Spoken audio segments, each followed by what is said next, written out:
yanzu dai kai ya sunanka? Muhammadu Mansur. Muhammadu Mansur daga wace jiha?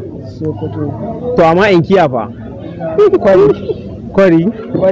To amma yanzu ina so in je garin ku da wani suna zan faɗa direct har gidan ku za a kai ni. Yanzu da ka je ƙasan ka ce Hamisu Breka.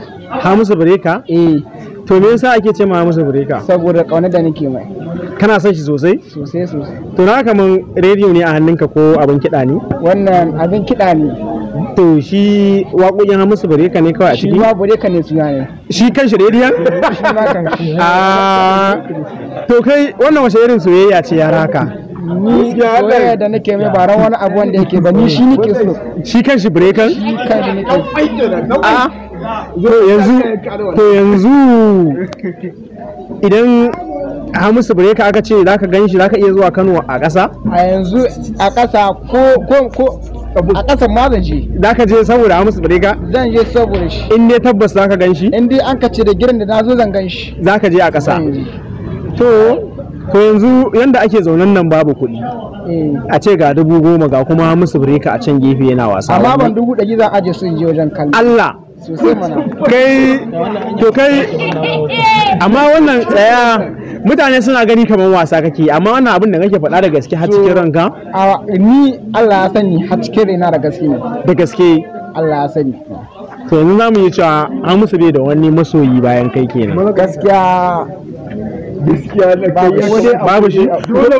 Ina zuwa yanzu misali a ce ga rana ɗaya yau kun haɗa kai da Hamisu Breka wani irin farin ciki za ka yi? Ban ji ba? Ba ka yi bacci ba ranar? Farin ciki yana nuna bacci. Allah, to a ce yanzu ka zama ɗaya daga cikin wanda suke ma Hamisu hidima, za ka iya komawa garin ku? A garin mu namu za a ma yafi. Allah, a nan garin naku? Gaba ɗaya za a yafe ka? Ko gidan namu a kan masoyi. To yanzu dai kai masoyin Hamisu Breka kuma inkiya Hamisu Breka ka zo nan Kaduna kuma ka ce da ba Kaduna za ka zo ba Kano za ka zo amma ce za ka fi ganin Hamisu Breka a Kaduna shi yasa ka to Kaduna. To yanzu kai wani fata kake yi ganin ka da Hamisu Breka?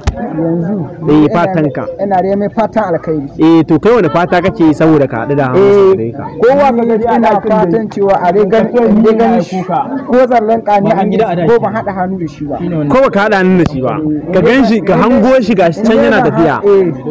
To zan yi farin ciki a safiya. To shikenan mu kuma wannan sako insha Allah sai ya kai ga Hamisu Breka. Insha Allah Hamisu Breka sai kun yi hannu da shi sai kun yi hoto kai da Hamisu Breka.